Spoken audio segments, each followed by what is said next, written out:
I heard my husband say, she won't see it coming. He was right. I found out my husband was basically dating my bank account, which is honestly a wild way to discover your marriage has been a long-term investment strategy. And the funniest part, he didn't even have the decency to tell me himself. He forgot to hang up the phone. That's how I got the one thing every wife dreams of, a completely unsolicited explanation of why her marriage sucked. Apparently, it sucked because I came with a trust fund. Romance is alive, guys. Thriving, absolutely flourishing. I sat on the edge of our bed with my phone still pressed against my ear, staring at the wall like the wall had personally betrayed me and might, if I stared hard enough, explain what the hell I had just heard. His voice came through the speaker again. My husband, my actual husband, the man whose toothbrush was sitting next to mine, the man whose socks I had been picking up off the floor for 3 years, the man who kissed my forehead every morning before work because apparently forehead kisses are a perfectly acceptable substitute for genuine affection.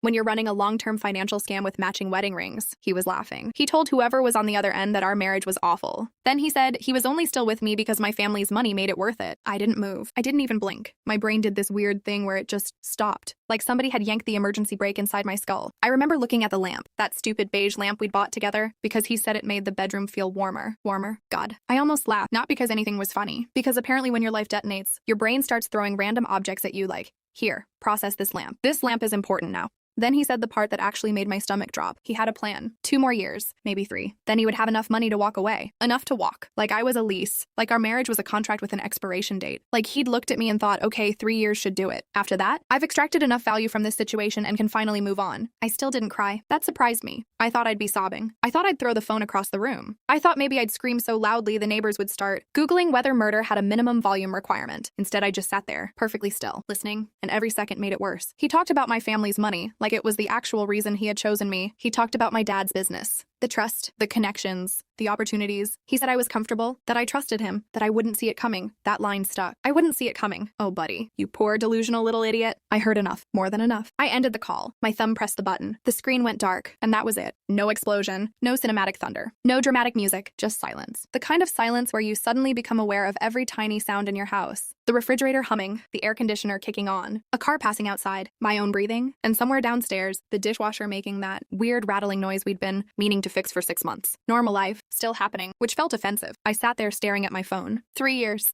3 years of marriage, and in less than 5 minutes, I had to reconsider basically everything.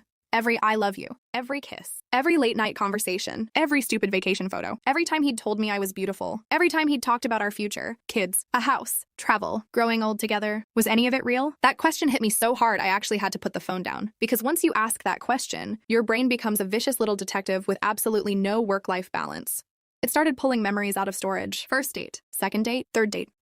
Oh no, I remembered. The first few dates, he'd asked a lot about my family. At the time, I thought it was sweet, normal. You know, getting to know somebody, my parents, my childhood, where I grew up, what my dad did, what my mom did, what kind of work my father was involved in, what our family business looked like. I had thought he was interested in me. Now I was sitting there thinking, apparently I had been conducting a job interview and didn't know it. I actually laughed. One tiny bitter laugh, because what else was I supposed to do? Cry over the fact that my husband apparently had done market research before proposing. I pulled open the drawer beside the bed. Wedding photos. There they were. Our wedding album. I opened it. There we were, smiling, holding hands, looking stupidly happy. And I hated that picture for a second. Not because I looked bad. I looked great, obviously. I had paid enough for that dress to deserve at least one good photo. No, I hated it because I remembered exactly how I felt that day. I had been happy, completely, embarrassingly, genuinely happy, and now I was wondering whether the man standing beside me had been thinking about tax implications while I was crying during our vows. I closed the album. I couldn't do it. Not yet. I wasn't ready to let every memory become evidence, but that was the problem. Once somebody tells you the truth about how they see you, you start reviewing the past with different lighting. Everything looks different. The same restaurant, different meaning. The same joke, different meaning. The same I love you, different meaning. And the worst part? He came home that night like nothing had happened. Of course he did. Why wouldn't he? He didn't know I knew. He walked through the front door, dropped his keys into the bowl by the entrance, and called out that he was home. I was in the kitchen, cooking, because apparently I had decided to audition for the role of wife who has no idea her husband is planning her financial obsolescence. He walked in, kissed my cheek, asked how my day was. I looked at him, really looked, and suddenly I noticed everything. The little smile, the casual way he touched my shoulder, the way he asked whether I'd eaten, the way he opened the refrigerator and complained that we were out of sparkling water. This was the same man. Nothing about him had changed.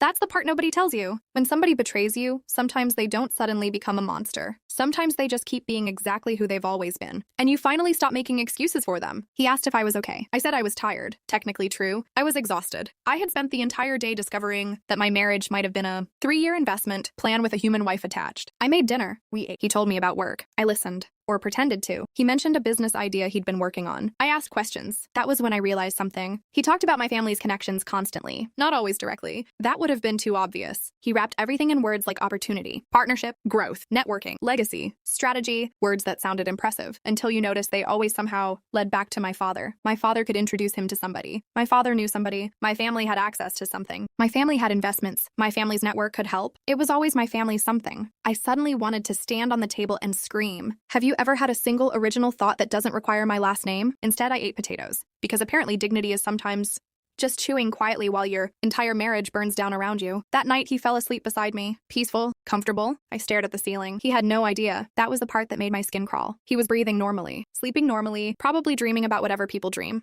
about when they aren't secretly planning to abandon their spouse after extracting enough money. I wondered how many nights he'd slept beside me while thinking about leaving, how many times he'd kissed me goodbye while mentally counting down. 2 years, maybe 3. The number kept repeating in my head. 2 years, maybe 3, like a horrible little clock. The next morning, I woke up before him. I went into the bathroom and stared at myself in the mirror. I looked completely normal. That almost pissed me off. I wanted my face to show what had happened. I wanted to look transformed, different, but no. Same face, same hair, same stupid little crease between my eyebrows. I brushed my teeth, showered, got dressed, made coffee. He came downstairs. He kissed the top of my head. I nearly flinched. Nearly. I stopped myself. And that was when something inside me clicked. I wasn't going to confront him yet. I wasn't going to scream. I wasn't going to give him the satisfaction of knowing exactly what I'd heard. Not because I was planning some giant revenge scheme.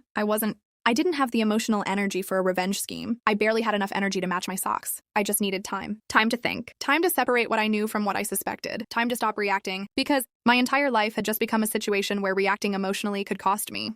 And I wasn't about to let the man who had apparently spent years calculating me as an asset make the next move. So I watched, quietly. And once I started watching, oh boy, it was almost embarrassing how much I had missed. He loved expensive restaurants when my parents were paying. Loved them. Suddenly, every special dinner made sense. He loved talking business around my father. He'd become incredibly charming when my dad was in the room, like Oscar-worthy. If he'd put half that effort into his actual career, he might not have needed my family's money in the first place. He had suggested joint accounts early in our marriage. I had thought it was romantic, building a life together. Apparently, building a life together can also mean please combine your liquidity. He'd encouraged me to put certain things in my name because my credit was stronger. He'd called it practical. Everything was practical. That word started to make me crazy. Practical. Practical. Practical. Apparently marrying somebody for money was practical. Using her family's connections was practical. Keeping her emotionally comfortable until you had enough to leave was practical. Honestly, if he'd called murder practical, I probably wouldn't have been surprised. By the end of the week, I had started keeping notes. Not because I was trying to build some dramatic courtroom, murder board with red string. I just needed to remember, because betrayal messes with your memory. You start second-guessing yourself. Maybe I misunderstood. Maybe he was joking. Maybe he was venting. Maybe I heard it wrong. Maybe I was being dramatic. No, I had heard him, clearly. I wrote down what he'd said, word for word. Then I wrote down what I remembered. The restaurants, the business conversations, the questions about my family, the sudden interest in trusts and investments, the way he always seemed especially interested when my father mentioned financial opportunities. And then something happened that almost made me laugh. He started becoming more affectionate, way more affectionate. Flowers, texts, random coffee, little gifts. He started asking how my day was. Really asking, except I knew now, it wasn't affection. It was maintenance. That realization was brutal. Because once you see it, you can't unsee it. He wasn't necessarily being nicer because he loved me more. He was keeping the situation stable. Keep the wife happy. Keep the money flowing. Keep everything normal. Make sure she doesn't get suspicious. I started noticing the timing. He'd send the same kind of text around the same time each day. Thinking about you. Hope your day is going well. Love you. Little things.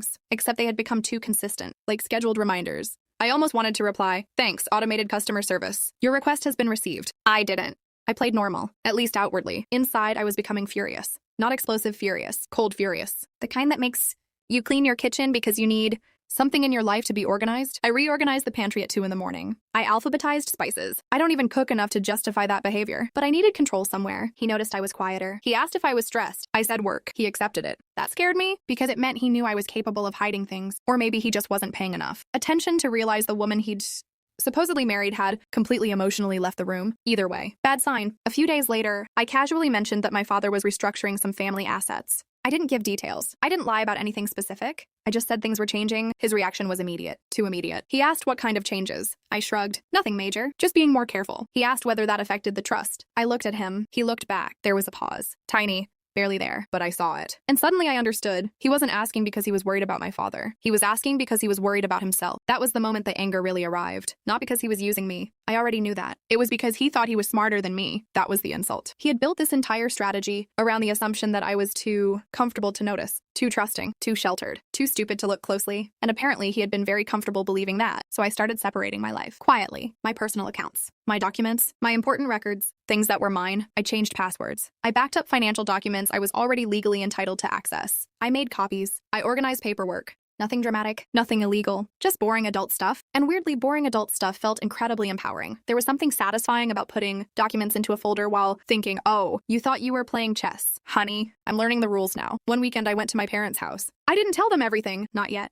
I wasn't ready. My dad noticed anyway. Of course he did. Fathers have this annoying ability to look at you for approximately 4 seconds and realize you're lying. He asked if something was wrong. I said I was tired. He didn't push. That made me want to cry more than if he'd interrogated me. My parents had always been like that. They didn't treat me like I was fragile. They treated me like I was capable. And suddenly I realized how badly I needed that. The next week, my husband started talking about our future. Constantly. 5-year plans. Investments. Properties. Businesses. He wanted to build something lasting. I listened. Because there was almost something fascinating about watching a person continue a sales pitch after the customer had already read the fine print. He talked about generational wealth. I almost choked on my drink. Generational wealth. He had said it with a straight face. Meanwhile, I was sitting across from him knowing he'd privately described our marriage as a waiting period before he cashed out. The irony was so thick I could have cut it with a butter knife. Then he suggested we start a business together. A lifestyle company. Wellness. Maybe an app. Maybe consulting. Maybe something involving financial education. Everything was vague. The only specific thing was that he wanted my father's connections. There it was. Again, always there. My family was the bridge. He was just trying to convince me that he was the destination.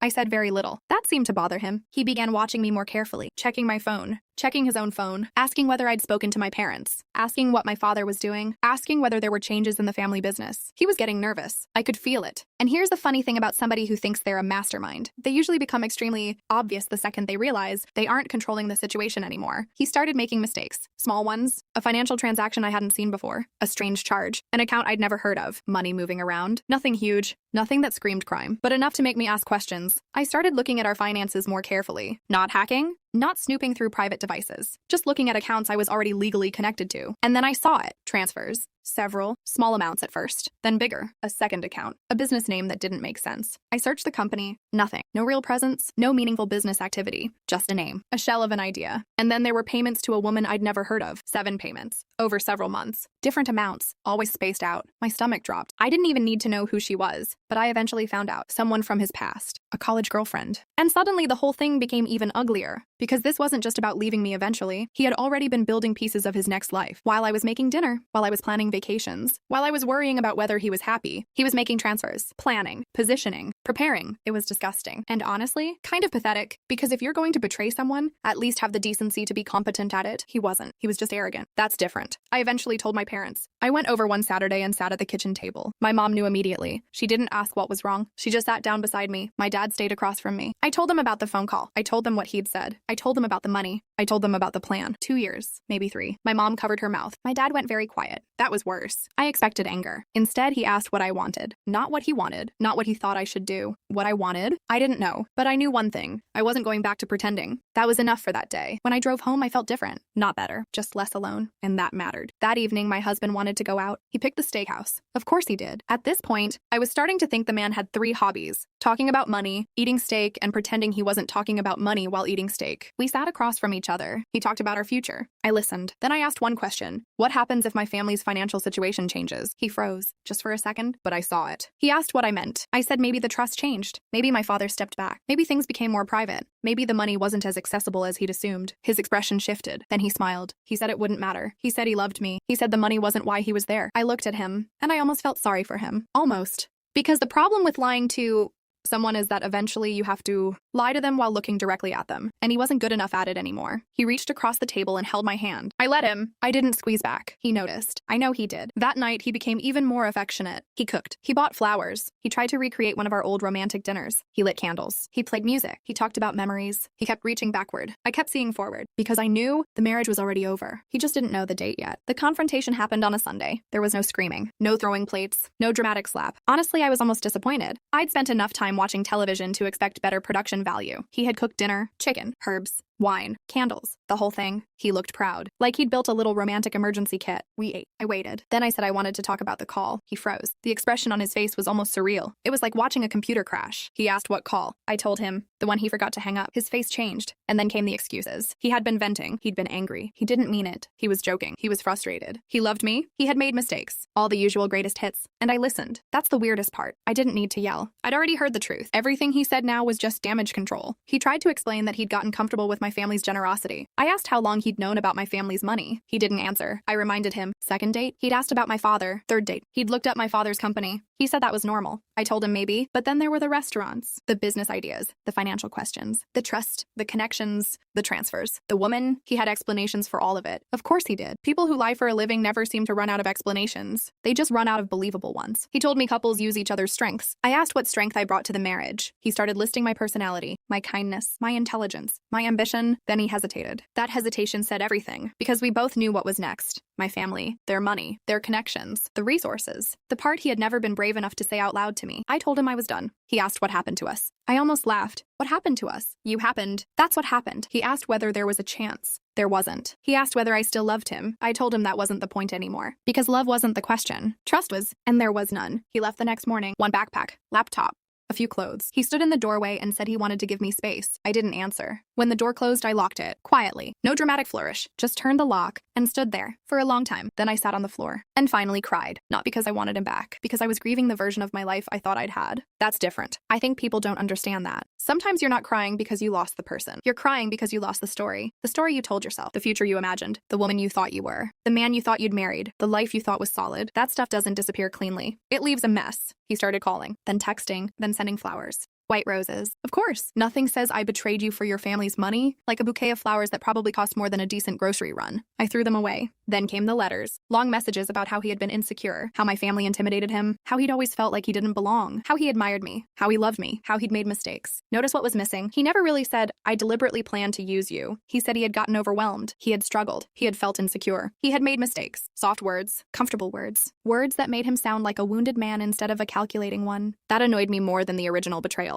Because even then, he was managing the narrative, still controlling the story, still trying to decide what version of himself I was allowed to remember. I didn't let him. Eventually, lawyers got involved. And that's where everything became painfully boring, which was actually great. Paperwork, accounts, documents, statements, dates, numbers, no romance, no speeches, no manipulation, just facts. And facts were exactly what I needed. We found more transfers, more inconsistencies, more financial activity I hadn't known about. Nothing dramatic enough for a movie, just enough to prove a pattern. The woman from his past had received money, repeatedly. The supposed business had barely existed. There were expenses that didn't line up. There were withdrawals. There were things he'd never mentioned. And suddenly the man who had told me I was imagining things had a lot of explaining to do. He tried to frame everything as normal marital spending. My lawyer wasn't impressed. Neither was I. We went through mediation. He walked in wearing a blazer. Of course he did. He looked polished, professional, calm, like we were discussing a minor misunderstanding. I looked at him and thought, this is the same guy who used to leave wet towels on the floor. Amazing. The great financial mastermind, defeated by laundry. We sat across from each other. He wanted what he thought he was entitled to. I wanted my life back. That was basically the whole negotiation. Eventually, he stopped fighting. He didn't get anything tied to my family's assets. The joint accounts were closed. Everything was separated. The marriage ended. 3 months. That's how long it took. 3 months to dismantle something that had taken years to build. And honestly, the strangest part wasn't the divorce. It was the morning after. I woke up alone, and there was no dread. No wondering whether he was in a good mood. No checking his face before asking a question. No pretending. No measuring my words. No calculating whether some innocent comment about money would make him nervous. Just quiet.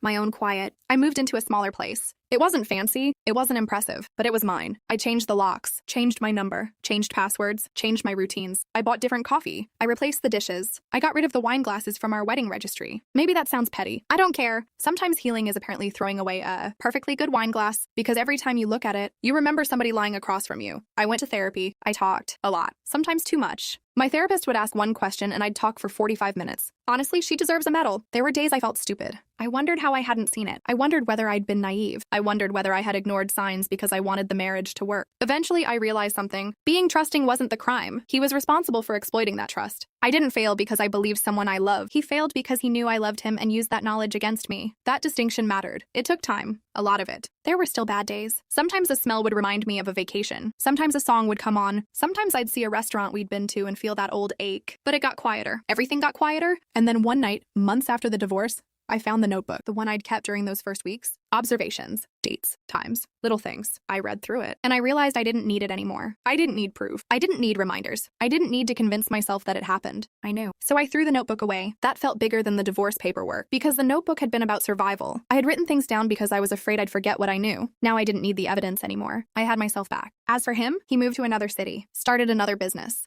Rebranded himself, new website, new photos, new inspirational captions, same smile, same polished language. He apparently reinvented himself as some resilient entrepreneur who had overcome adversity and learned important lessons about growth, naturally. Because apparently accountability was never going to be his personal brand. I heard he was dating again. I don't know who. I don't want to know. Maybe she's wonderful. Maybe she's smarter than I was. Maybe she's exactly what he thinks he wants. Maybe he told her the same stories. Maybe he talked about how misunderstood he was. Maybe he blamed circumstances. Maybe he described our marriage as complicated. Maybe he conveniently forgot the part where he privately gave himself a 2 to 3 year exit plan based on my family's money. Who knows? Not my problem. That's the beautiful thing. Not my problem. My parents stayed exactly who they had always been. Quiet. Steady, protective without smothering me. My father never said, "I told you so," not once. My mother didn't make me feel stupid. They helped when I needed help. Then they stepped back. And eventually, I realized that was the greatest gift they could have given me. They didn't rescue me. They reminded me I could rescue myself. I'm still not sure whether I'll ever understand what my husband thought he was doing. Maybe he loved me in his own broken way. Maybe some of those moments were real. Maybe the memories weren't fake. That's actually the hardest part. I don't think everything was fake. I think that's what makes betrayal so complicated. People aren't usually cartoon villains. They can love you and use you. They can care about you and still manipulate you. They can have real feelings and still make horrible choices. Those truths can exist at the same time. But love doesn't cancel exploitation. A good memory doesn't erase a bad decision. And whatever he felt for me didn't change what he planned to do. He had looked at the woman he married and seen an opportunity. Maybe he eventually saw me as a person. Maybe he didn't. Either way, I don't need to solve that mystery anymore because I'm not married to him. I'm not waiting for him. I'm not monitoring his mood. I'm not wondering what he's thinking. I'm not checking whether he's happy. I'm not trying to make somebody stay who had already decided I was something he could cash out of. I'm just living, which sounds boring. And let me tell you something, boring is underrated.